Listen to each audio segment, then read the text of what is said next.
शिवलिंग क्या है? जानिए शिवलिंग के बारे में 12 चीजें। शिवलिंग एक ऊर्जा का स्वरूप है जिसमें एक या एक से ज्यादा चक्र मौजूद होते हैं। ज्यादातर ज्योतिर्लिंग में एक या दो चक्र प्रतिष्ठित हैं। ध्यानलिंग में सभी सातों चक्र परम तक प्रतिष्ठित हैं। शिवलिंग का मतलब, लिंग का मतलब है आकार। हम इसे आकार इसलिए कह रहे हैं क्योंकि जो अप्रकट है वो जब खुद को प्रकट करने लगता है, या दूसरे शब्दों में कहें तो जब सृष्टि की उत्पत्ति शुरू हुई तो जो सबसे पहला आकार इसने लिया था वो एक दीर्घवृत्ताकार था। एक पूर्ण दीर्घवृत्त या इलिप्स को हम एक लिंग कहते हैं। सृष्टि की शुरुआत हमेशा एक दीर्घवृत्त या एक लिंग के रूप में हुई और उसके बाद ये कई रूपों में प्रकट हुई। और हम अपने अनुभव से यह जानते हैं कि जब आप ध्यान की गहरी अवस्था में जाते हैं तो पूर्ण विलीन होने वाला बिंदु आने से पहले ऊर्जा एक बार फिर एक दीर्घवृत्त या एक लिंग का रूप ले लेती है। तो इस तरह से सबसे पहला आकार भी लिंग है और सबसे आखिरी आकार भी लिंग है। पहला, एक लिंग में ईश्वरत्व को स्थापित करना। जरूरी तकनीक से एक साधारण जगह, यहाँ तक कि एक पत्थर के टुकड़े को एक दिव्य जीवंतता में तब्दील किया जा सकता है। यह ईश्वरत्व को स्थापित करने की प्रक्रिया है। आप मुझे कोई चीज, मान लीजिए कि एक कागज का टुकड़ा देते हैं तो मैं उसे अत्यधिक ऊर्जावान बनाकर आपको वापस दे सकता हूँ। अगर आप मेरे छूने से पहले और छूने के बाद इसे पकड़ेंगे तो आप दोनों के बीच का अंतर महसूस कर पाएंगे। लेकिन एक कागज इस ऊर्जा को बनाए नहीं रख सकता है। लेकिन अगर आप एक सही लिंग आकार बनाते हैं तो ये ऊर्जा का एक असीमित भंडारगृह बन जाता है। एक बार आप इसे प्रतिष्ठित कर देते हैं तो ये हमेशा वैसा ही रहेगा। नंबर दूसरा, शिवलिंग का रहस्य क्या है? प्राण प्रतिष्ठा का अर्थ। प्रतिष्ठा का अर्थ है ईश्वरत्व को स्थापित करना। इस तरह की स्थापना का जो सबसे सामान्य तरीका है वो है मंत्रों, अनुष्ठानों तथा अन्य प्रक्रियाओं का इस्तेमाल करना। अगर आप किसी आकार की स्थापना या प्रतिष्ठा मंत्रों के माध्यम से करें तो आपको उस देवता को जीवंत बनाए रखने के लिए उसके निरंतर रखरखाव की जरूरत होती है। प्राण प्रतिष्ठा ऐसी प्रक्रिया नहीं है। जब एक आकार की प्रतिष्ठा या स्थापना जीवन ऊर्जाओं के माध्यम से की जाती है, न कि मंत्रों या अनुष्ठानों से, तो जब यह एक बार स्थापित हो जाए तो यह हमेशा के लिए रहता है। इसे किसी रखरखाव की आवश्यकता नहीं पड़ती। यही कारण है कि ध्यानलिंग में पूजा नहीं की जाती, क्योंकि इसे ऐसे रखरखाव की जरूरत नहीं है। इसे प्राण प्रतिष्ठा द्वारा स्थापित किया गया है और यह हमेशा ऐसा ही रहेगा। यहाँ तक कि अगर आप लिंग का पत्थर वाला हिस्सा हटा दें, यह फिर भी वैसा ही रहेगा। अगर पूरी दुनिया का अंत भी हो जाए तब भी यह वैसा ही रहेगा। नंबर तीसरा, लिंग की रचना एक आत्मपरक या सब्जेक्टिव या भीतरी विज्ञान। लिंग को बनाने का विज्ञान एक अनुभव से जन्मा विज्ञान है जो हजारों सालों से यहाँ मौजूद है। परंतु पिछले 800 या 900 सालों में, खास तौर पर जब भारत में भक्ति आंदोलन की लहर फैली, तो मंदिर निर्माण का विज्ञान खो गया। एक भक्त के लिए अपनी भावनाओं से अधिक महत्वपूर्ण कुछ नहीं होता। उसका रास्ता भावनाओं का है। यह उसकी भावनाओं की ही ताकत होती है जिसके दम पर वह सब कुछ करता है। तो उन्होंने विज्ञान को किनारे रख दिया और मनचाहे तरीके से मंदिर बनाने लगे। आप जानते हैं, यह एक प्रेम संबंध होता है। एक भक्त जो चाहे कर सकता है, उसके लिए सब जायज है, क्योंकि उसके पास एक ही चीज है और वह है अपनी भावनाओं की ताकत। इसी वजह से लिंग बनाने का विज्ञान खत्म होने लगा, वरना यह एक बहुत गहन विज्ञान था। यह एक आत्मपरक विज्ञान या सब्जेक्टिव साइंस है और इसे कभी लिखा नहीं गया, क्योंकि लिखने से इसके गलत समझे जाने की पूरी संभावना थी। इस तरह से बिना किसी विज्ञान की जानकारी के अनेक लिंगों की स्थापना की गई। नंबर 4, शिवलिंग की उत्पत्ति कैसे हुई? चक्रों को दर्शाते हैं लिंग। सद्गुरु चक्र ऊर्जा तंत्र में वे स्थान होते हैं जहां प्राण की नाड़ियां मिलती हैं और ऊर्जा का एक भंवर बनता है। वैसे तो शरीर में 114 चक्र होते हैं, लेकिन आमतौर पर जब हम चक्रों की बात करते हैं तो हम 7 महत्वपूर्ण चक्रों की ही बात करते हैं, जो कि जीवन के 7 आयामों को दर्शाते हैं। ये 7 महत्वपूर्ण ट्रैफिक जंक्शन की तरह हैं। इस समय भारत में अधिकतर लिंगों में केवल 1 या 2 चक्र ही स्थापित है। ईशा योग केंद्र में मौजूद ध्यानलिंग की खासियत ये है कि इसमें 7 चक्रों को अपने चरम तक ऊर्जावान बनाकर स्थापित किया गया है। यह ऊर्जा की सबसे उच्चतम संभव अभिव्यक्ति है। ये इस तरह से है कि अगर आप ऊर्जा को लेते हैं और उसे उसकी तीव्रता की चरम सीमा तक ले जाते हैं, तो केवल एक निश्चित सीमा तक ये एक आकार को धारण कर सकती है, उसके बाद ये आकार छोड़ देती है। जब ये अपना आकार छोड़ देती है तो लोग इसे अनुभव नहीं कर पाते। ऊर्जा को उस बिंदु तक धकेलना कि जिसके बाद वो आकार छोड़ दे और ठीक तभी उसे एक निश्चित रूप दे देना, इस तरह से ध्यानलिंग की स्थापना प्रतिष्ठा की गई है। नंबर 5, भूतों की साधना। सद्गुरु योग की सबसे बुनियादी साधना है भूत शुद्धि। पंचभूत प्रकृति के 5 तत्व हैं। अगर आप खुद को देखें तो आपका शरीर 5 तत्वों का बना हुआ है। ये हैं पृथ्वी, जल, अग्नि, वायु व आकाश। ये आपस में एक खास तरीके से मिलकर भौतिक शरीर के रूप में प्रकट होते हैं।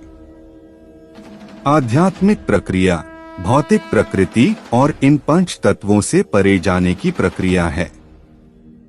इन तत्वों की उन सभी चीजों पर बहुत ही मजबूत पकड़ है जिन्हें आप अनुभव करते हैं। इनसे परे जाने के लिए योग का एक बुनियादी अभ्यास है जिसे भूत शुद्धि कहते हैं। हर एक तत्व के लिए एक खास तरह का अभ्यास है जिसे आप कर सकते हैं और उस तत्व के मुक्त हो सकते हैं। दक्षिण भारत में 5 भव्य मंदिरों की रचना की गई थी। हर एक मंदिर में एक लिंग स्थापित किया गया था जो 5 तत्वों में से एक तत्व को दर्शाता है। अगर आप जल तत्व के लिए साधना करना चाहते हैं तो आप तिरुवनीक्वल जाएं। आकाश तत्व के लिए आप चिदम्बरम जाएं। वायु तत्व के लिए कालाहस्ती, पृथ्वी तत्व के लिए कांचीपुरम और अग्नि तत्व की साधना करने के लिए आप थिरुवन्नामलई जा सकते हैं। ये मंदिर पूजा के लिए नहीं, साधना के लिए बनाए गए थे। नंबर 6, शिवलिंग कितने हैं? 12 शिवलिंग और ज्योतिर्लिंग।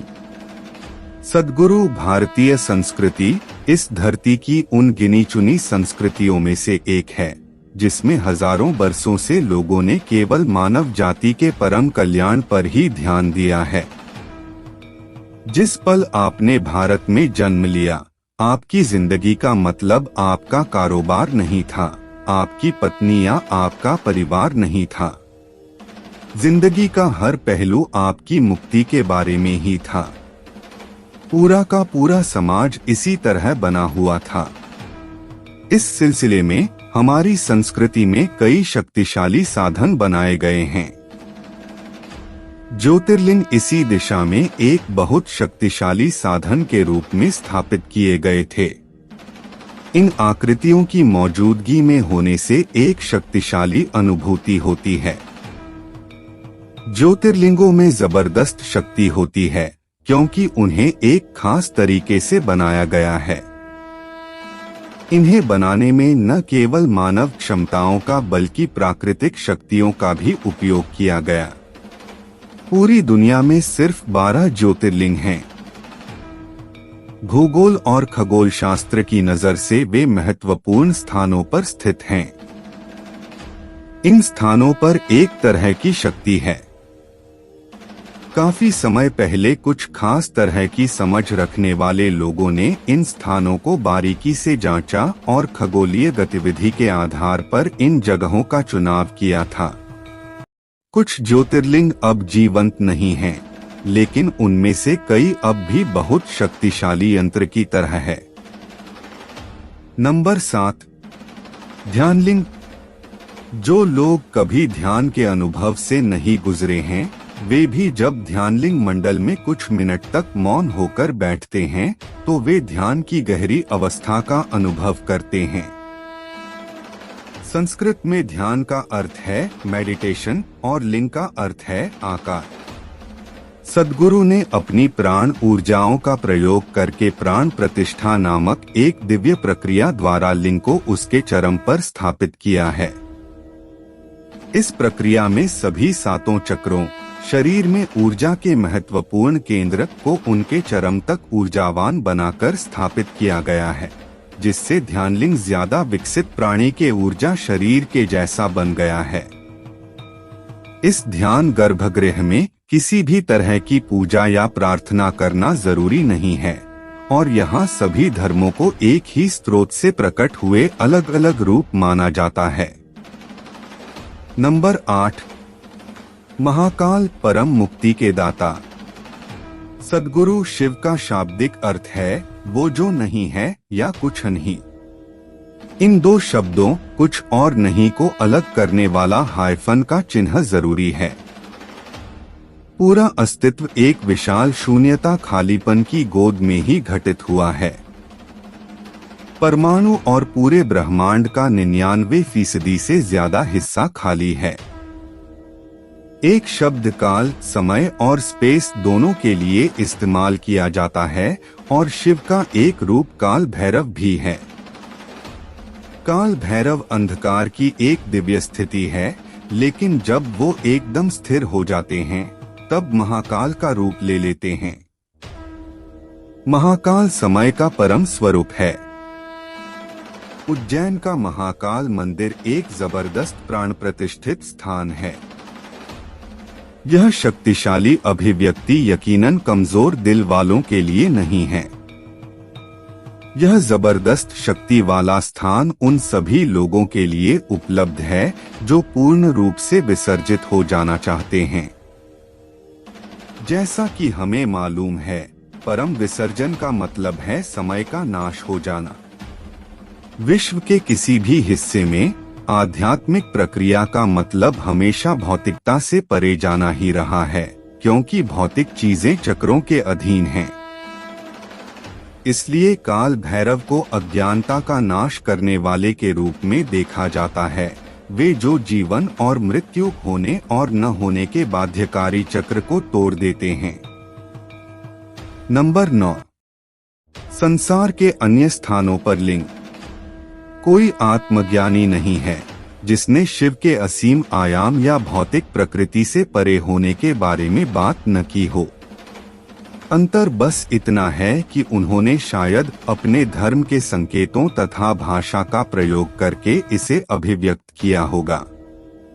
हालांकि पिछले 1500 सालों में दुनिया भर में धर्म का बहुत आक्रामक तरीके से प्रसार होने की वजह से अतीत की ज्यादातर महान संस्कृतियां जैसे प्राचीन मेसोपोटामिया की सभ्यता, मध्य एशियाई सभ्यताएं और उत्तरी अफ्रीकी सभ्यताएं गायब हो चुकी हैं। इसलिए ये अब बहुत ज्यादा दिखाई नहीं देती, लेकिन अगर आप इतिहास में गहराई से देखें तो ये हर जगह मौजूद थी। तो कहीं न कहीं आध्यात्मिक विज्ञान हर संस्कृति में मौजूद हुआ करता था। लेकिन पिछले 1500 सालों में विश्व के अन्य हिस्सों में एक बड़े स्तर पर इनका पतन हुआ है। नंबर 7, ध्यानलिंग। जो लोग कभी ध्यान के अनुभव से नहीं गुजरे हैं, वे भी जब ध्यानलिंग मंडल में कुछ मिनट तक मौन होकर बैठते हैं तो वे ध्यान की गहरी अवस्था का अनुभव करते हैं। संस्कृत में ध्यान का अर्थ है मेडिटेशन और लिंग का अर्थ है आकार। सद्गुरु ने अपनी प्राण ऊर्जाओं का प्रयोग करके प्राण प्रतिष्ठा नामक एक दिव्य प्रक्रिया द्वारा लिंग को उसके चरम पर स्थापित किया है।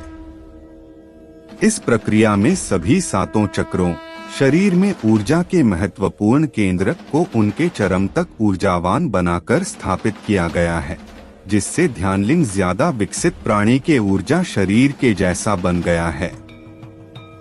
इस ध्यान गर्भगृह में किसी भी तरह की पूजा या प्रार्थना करना जरूरी नहीं है और यहाँ सभी धर्मों को एक ही स्रोत से प्रकट हुए अलग अलग रूप माना जाता है।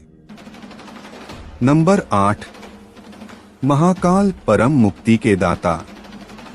सद्गुरु शिव का शाब्दिक अर्थ है वो जो नहीं है या कुछ नहीं।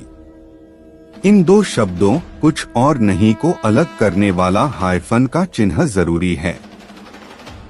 पूरा अस्तित्व एक विशाल शून्यता खालीपन की गोद में ही घटित हुआ है। परमाणु और पूरे ब्रह्मांड का 99% से ज्यादा हिस्सा खाली है। एक शब्द काल, समय और स्पेस दोनों के लिए इस्तेमाल किया जाता है और शिव का एक रूप काल भैरव भी है।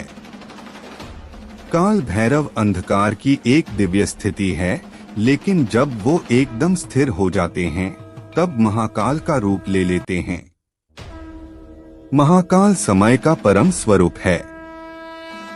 उज्जैन का महाकाल मंदिर एक जबरदस्त प्राण प्रतिष्ठित स्थान है। यह शक्तिशाली अभिव्यक्ति यकीनन कमजोर दिल वालों के लिए नहीं है। यह जबरदस्त शक्ति वाला स्थान उन सभी लोगों के लिए उपलब्ध है जो पूर्ण रूप से विसर्जित हो जाना चाहते हैं। जैसा कि हमें मालूम है, परम विसर्जन का मतलब है समय का नाश हो जाना। विश्व के किसी भी हिस्से में आध्यात्मिक प्रक्रिया का मतलब हमेशा भौतिकता से परे जाना ही रहा है, क्योंकि भौतिक चीजें चक्रों के अधीन हैं। इसलिए काल भैरव को अज्ञानता का नाश करने वाले के रूप में देखा जाता है। वे जो जीवन और मृत्यु, होने और न होने के बाध्यकारी चक्र को तोड़ देते हैं। नंबर 9, संसार के अन्य स्थानों पर लिंग। कोई आत्मज्ञानी नहीं है जिसने शिव के असीम आयाम या भौतिक प्रकृति से परे होने के बारे में बात न की हो। अंतर बस इतना है कि उन्होंने शायद अपने धर्म के संकेतों तथा भाषा का प्रयोग करके इसे अभिव्यक्त किया होगा। हालांकि पिछले 1500 सालों में दुनिया भर में धर्म का बहुत आक्रामक तरीके से प्रसार होने की वजह से अतीत की ज्यादातर महान संस्कृतियां जैसे प्राचीन मेसोपोटामिया की सभ्यता, मध्य एशियाई सभ्यताएं और उत्तरी अफ्रीकी सभ्यताएं गायब हो चुकी हैं।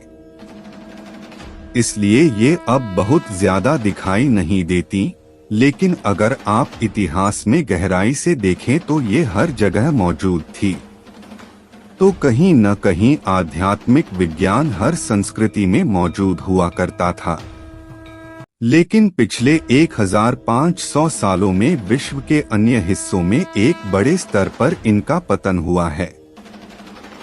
नंबर 10, अलग अलग तरह से बनते हैं लिंग। लिंग जो प्राकृतिक तरीके से बने हैं उन्हें स्वयं निर्मित या स्वयंभू लिंग कहते हैं।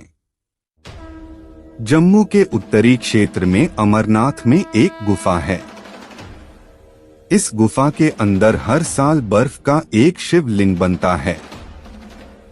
यह लिंग प्राकृतिक तरीके से स्टैलेग्माइट से बनता है, जो कि गुफा की छत से टपकता रहता है। यह देखना एकदम अद्भुत है कि गुफा के ऊपरी हिस्से से पानी की छोटी छोटी बूंदें गिर रही होती हैं और नीचे गिरते ही बर्फ बन जाती हैं। कुछ लिंग पत्थर, लकड़ी या मणि रत्न को तराश कर बनाए गए होते हैं, जबकि दूसरे लिंग मिट्टी, बालू या किसी धातु से गढ़े होते हैं। ये प्रतिष्ठित लिंग होते हैं।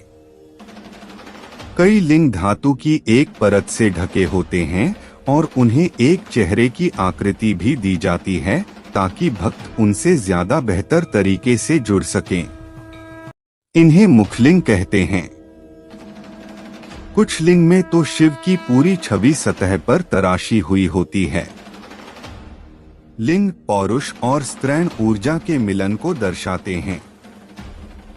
लिंग का आधार स्त्रैण को सूचित करता है, जिसे गौरी पीठम या आबुदय्यार कहते हैं। लिंग और उसका आधार दोनों मिलकर शिव और शक्ति के मिलन को दर्शाते हैं, जो कि पौरुष और स्त्रैण ऊर्जा के सूचक हैं। नंबर 11। लिंग एक गुरु की अभिव्यक्ति। योग विज्ञान ऊर्जा की जिन विभिन्न स्थितियों पर काम करता है, वो 5 इंद्रियों के दायरे से भीतर नहीं है। इन भीतरी स्थितियों का अनुभव करने के लिए एक गुरु के मार्गदर्शन की जरूरत पड़ती है। कई संबंध मानसिक, भावनात्मक और शारीरिक जुड़ाव पर निर्भर करते हैं, लेकिन गुरु शिष्य संबंध कुछ अलग है क्योंकि यह ऊर्जा पर निर्भर करता है। आधुनिक विज्ञान ने 5 इंद्रियों पर पूरी तरह से निर्भर होने के कारण अनुसंधान या खोज में अनुभवजन्य या तार्किक दृष्टिकोण को ज्यादा महत्व दिया है और खुद को मानव मन की साधारण शक्तियों पर सीमित कर दिया है। आधुनिक शिक्षा ने इसी दृष्टिकोण को अपनाया है और व्यक्ति के ग्रहण करने की क्षमता को नजरअंदाज कर दिया है। इस तरह के वातावरण में एक गुरु की ऐसी अंतर्दृष्टि रखने की क्षमता पर बहुत संदेह किया जाता है जो तार्किकता से परे हो।